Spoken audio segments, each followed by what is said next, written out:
Welcome to my channel cam study. आज की video में हम सीखेंगे objectives of financial statement analysis and types of financial statement analysis. ठीक है, फाइनेंशियल स्टेटमेंट एनालिसिस मैंने अपनी पहली वीडियो में बताया था आपको कि फाइनेंशियल स्टेटमेंट क्या होती है। ठीक है, वो स्टेटमेंट, वो अकाउंट जिनसे हमें एक किसी बिजनेस का, किसी एक फर्म का, ठीक है, किसी भी एक ऑर्गेनाइजेशन का फाइनेंशियल पोजीशन पता लग सके। ठीक है, कि वो जो फर्म है वो सॉल्वेंट है कि नहीं है। ठीक है, एंड जब हम इसके साथ एक वर्ड लगाते हैं एनालाइज, ठीक है, इसका मतलब क्या होता है, ये कुछ फाइनेंशियल स्टेटमेंट होती है जैसे कि balance sheet, profit and loss account, PNL account, ये सभी चीज़ें होती है। ठीक है, जब हम इनकी स्टडी करते हैं, जब हम इनको एनालाइज करते हैं, ठीक है, जब हम इनकी जांच पड़ताल करते हैं, तभी हमें पता लगता है कि एक कंपनी है, उसकी जो फाइनेंशियल पोजीशन वो कैसी है। ठीक है, तो हम फाइनेंशियल स्टेटमेंट एनालिसिस में हम यही चीज़ करते हैं कि जो आपकी स्टेटमेंट्स होती हैं उनको हम उनकी जाँच करते हैं। ठीक है, जांच पड़ताल करने के बाद हम फाइनल रिजल्ट निकालते हैं कि आपकी जो फर्म है उसका फाइनेंशियल पोजीशन कैसी है। ठीक है, अच्छी है, मिडिल है, कैसी है, वो चीज़ आज हम देखेंगे। इसके ऑब्जेक्टिव, ठीक है, फर्स्ट ऑब्जेक्टिव प्रॉफिटेबिलिटी।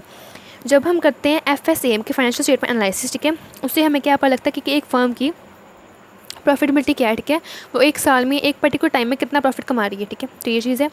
नेक्स्ट है ऑपरेशन एफिशिएंसी। ऑपरेशन एफिशिएंसी क्या होती है कि एक बिज़नेस को चलाने के लिए उसके पास इतने कैश है, उसके पास इतना स्टॉक है, उसके बाद इतना एसेट है। ठीक है, वो होती है आपकी ऑपरेशन एफिशिएंसी। ऑपरेशन का मतलब होता है कि एक बिज़नेस को ऑपरेट करने के लिए, उसको चलाने के लिए, ठीक है, उसके पास प्रॉपर कैश अवेलेबल है। ठीक है, उसके बाद अपना स्टॉक है, ठीक है, एसेट्स है, ठीक है, ये सब चीज़ें उसको हमें पता लग जाती हैं इस एनालिसिस में।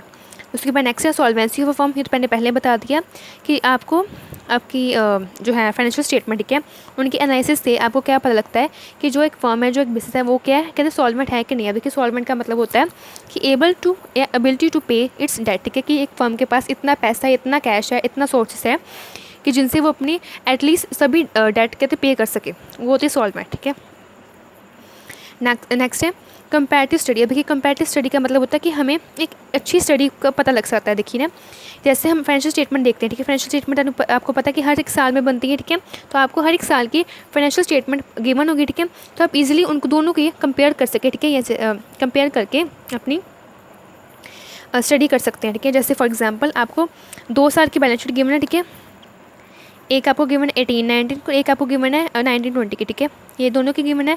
तो आपको अगर दोनों साल की बैलेंस शीट गिवन होगी, then you can easily check that कि मेरी लाइबिलिटीज़ कितनी है। ठीक है, दोनों साल में कितना चेंज है, लाइबिलिटीज़ में कितना चेंज है, एसेट्स में कितनी चेंज हुई, कैपिटल में। ठीक है, तो आप अच्छे से दोनों को कहते हैं कंपैरेटिव स्टडी कर सकते हैं।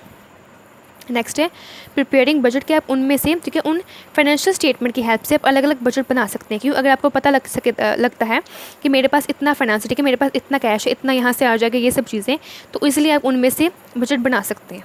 लास्ट है लॉन्ग टर्म लिक्विडिटी की पोजीशन। ठीक है, कि आपको ये पता लगता है कि आपकी जो फर्म की है लॉन्ग टर्म लिक्विडिटी पोजीशन है कि नहीं है। लॉन्ग टर्म लिक्विडिटी पोजीशन का मतलब क्या होता है कि वो पोजीशन, ठीक है, जिसमें फर्म सर्वाइव कर जाए। ठीक है, इन केस अगर वो कोई भी डेप्ट ना ले, ठीक है, किसी थर्ड पार्टी से, किसी से भी, कहते हैं वो अपने कैश से, अपने एसेट से, कहते हैं अपने रिसोर्सेज से, कहते हैं सर्वाइव कर जाए, उसे हम कहते हैं long term liquidity position. Next है आपको गिवन है टाइप्स ऑफ फाइनेंशियल स्टेटमेंट। ठीक है, इसके चार्ट इन्होंने डिवाइड किए हैं 4 पार्ट्स में। फर्स्ट पार्ट है on the basis of material used, second on the basis of objective use, on the basis of firm involve, and last है on the fame of modus involve. ठीक है, सबसे पहले हम करेंगे on the basis of material use की, कौन सा मटेरियल यूज़ होता है एनालिसिस के टाइम पे। 2 केस है आगे, इंटरनल एंड एक्सटर्नल। इंटरनल का नेम से क्लियर, ठीक है, वो एनालिसिस, ठीक है, वो जांच पड़ताल जो कहाँ किसके बिहाफ में होती है, on the behalf of management. ठीक है, मैनेजमेंट के बिहाफ पे करते हैं। और कौन करते हैं? Corporate finance department, CFD। ठीक है, ये डिपार्टमेंट करता है ताकि उस डिपार्टमेंट को, ठीक है, वो पता लग सके कि एक जो बिज़नेस है, एक जो फर्म है, उसके पास कितने रिसोर्सेज है, कितना डाटा है, सब कुछ कितना की क्या चीज़ है। ठीक है, उसकी फाइनेंशियल पोजीशन क्या है। इसलिए हम कहते हैं इंटरनल एनालिसिस कि वो फर्म के अंदर से होती है। ठीक है, डन बाय और on the behalf of management.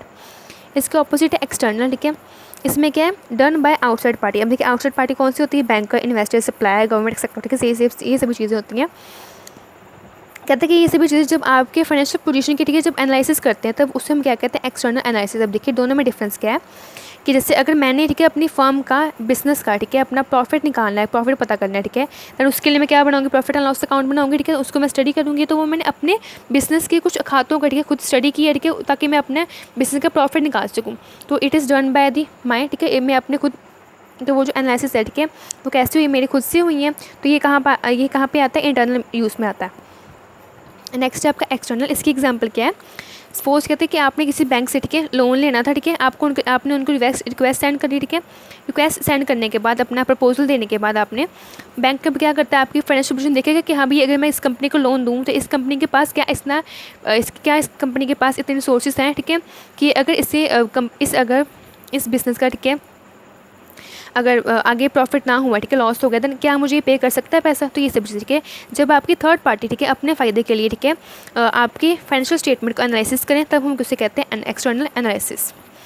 उसके बाद गिवन ऑब्जेक्टिव के बेस है, ठीक है, ऑब्जेक्टिव के बेस पे मेन अपनी 2 ही ऑब्जेक्टिव है, ठीक है। इस केस में तो वैसे एक ही है कि आपने क्या देखनी होती है, अपनी कैश की पोजीशन, ठीक है, कि आपकी जो फर्म है वो सॉल्वेंट और प्लस इलिक्विडिटी है कि नहीं है, ठीक है।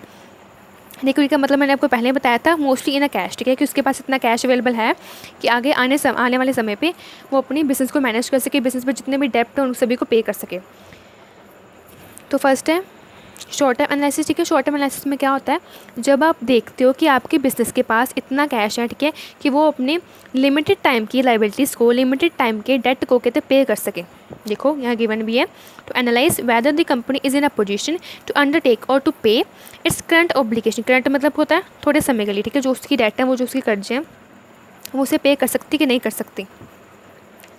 नेक्स्ट आपको गिवन है long term analysis. Long term का मतलब अगेन सेम, जब आपको, ठीक है, देखना हो कि बिजनेस, ठीक है, अपनी लॉन्ग टर्म जो उसकी प्रोजेक्ट है, ठीक है, जो लॉन्ग टर्म उनका जो लॉन्ग टर्म डेट है, ठीक है, उसको कहते हैं ईजिली पे कर सकती है कि नहीं पे कर सकती, चाहे वो एसेट से पे करे, चाहे वो अपने रिसोर्सेज से पे करे, चाहे कैसे भी पे करे, ठीक है। उसने देखना है कि उसके पास इतनी कैपेबिलिटी है कि नहीं है अपनी लॉन्ग टर्म डेप्ट को पे करने के लिए। नेक्स्ट है on the basis of firm involve, कौन सी फर्म इन्वॉल्व होती है, ठीक है। इसकी अगेन 2 टाइप है, फर्स्ट है इंटर फर्म एंड सेकंड है इंट्रा फर्म, ठीक है। दोनों में एक चीज़ याद रखना है, दोनों में क्या होता है कंपैरिजन नहीं है, ठीक है। किसका होता है कंपैरिजन, फाइनेंशियल स्टेटमेंट का होता है। अब देखिए डिफरेंस क्या है, जो आपकी फर्स्ट है, ठीक है, इंटर फर्म एनालिसिस, इसमें क्या होता है बिटवीन 2 फर्म होता है, ठीक है। एक कंपनी, एक फर्म, ठीक है, अपनी फाइनेंशियल स्टेटमेंट को, ठीक है, कंपेयर करती है किसी दूसरी फर्म की कंपनी के एनालिसिस के साथ। देखिए एग्जांपल, जैसे एक मार्केट थी, ठीक है, उस मार्केट में 2 कंपनी थी, ए और बी, ठीक है। ए की अलग बैलेंस शीट है और बी की बैलेंस शीट अलग है, ठीक है। दोनों ने आपस में क्या करना है, कंपैरिजन करना है, ठीक है, देखना है दोनों में से कौन सी कंपनी है, कौन सा फर्म बेस्ट है, ठीक है। तो ये क्या होगा आपका inter firm analysis, between 2 firm और बिटवीन 2 बिजनेस। नेक्स्ट है इंट्रा फर्म। इंट्रा का मतलब होता है कंपैरिजन होना है, ठीक है, एक ही फर्म का बट होना है, बट उस एक फर्म के अलग अलग डाटा, ठीक है, अलग अलग नंबर ऑफ ईयर के साथ होना है। जैसे कि अब यहाँ, ठीक है, बी कहते हैं, बी ने कुछ नहीं करना, कहते ए जो था बिजनेसमैन, उसने अगर देखना हो कि मैंने अपने पिछले 5 सालों में या पिछले 2 सालों में कितना चेंज आया, ठीक है, मेरे पास, देन वो क्या करेगा, अपने प्रीवियस ईयर की लेके आएगा अपनी बैलेंस शीट, ठीक है। 18-19 की उसने बैलेंस शीट लेके आया, देन वो लेके आएगा अपनी 17-18 की, ठीक है, बैलेंस शीट लेके आया। अब 2 साल के उसके बाद डाटा आ गए, अब क्या करेगा, इस अपने पिछले 2 सालों के डाटा को क्या करेगा, कंपेयर करेगा, ठीक है। तो यहाँ क्या फर्म एक होती है और नंबर ऑफ़ ईयर्स होते हैं वो ज़्यादा होते हैं, यहाँ नंबर ऑफ़ ईयर्स 1 होते हैं और फर्म क्या होती है 2 होती हैं। उसके बाद लास्ट टाइप क्या आपका on the basis of modules, ठीक है। मॉड्यूल्स का मतलब होता है कि आपका जो एनालिसिस है वो किस वे में है, ठीक है। इसके 2 type again, horizontal and vertical. Horizontal का मतलब क्या है, simple, this type of analysis based on the data from year two year rather than on one data, ठीक है, कि इसमें हम 1 साल के डाटा को इग्नोर करते हैं, ठीक है। हम क्या देखते हैं, ईयर टू ईयर डाटा को देखते हैं कि हम भी आपके पिछले कितने सालों में, ठीक है, कितना चेंज है वो हम देखते हैं, ठीक है। हॉरिजॉन्टल में कि जो चलता जाता है, ठीक है, अपना सीधा ऐसे 1 साल बीता 18, अगला 19, ठीक है, हम देखते हैं इन दोनों के में कितना चेंज है, ये है आपका हॉरिजॉन्टल। उसके बाद आपका वर्टिकल। वर्टिकल में क्या होता है, सिंपल, ये एकदम सीधा होता है। सीधा का मतलब होता है कि आपने इसमें अपनी सिर्फ 1 साल के डाटा को देखना होता है। यहाँ लिखा भी है 1 अकाउंटिंग पीरियड, ठीक है, financial statement based on a relationship between among items in a single period, ठीक है। 1 साल की पीरियड को हमने सिर्फ देखना है, ठीक है, उसके हमने फाइनेंशियल स्टेटमेंट को एनालिसिस करना है, इसको हम कहते हैं वर्टिकल एनालिसिस।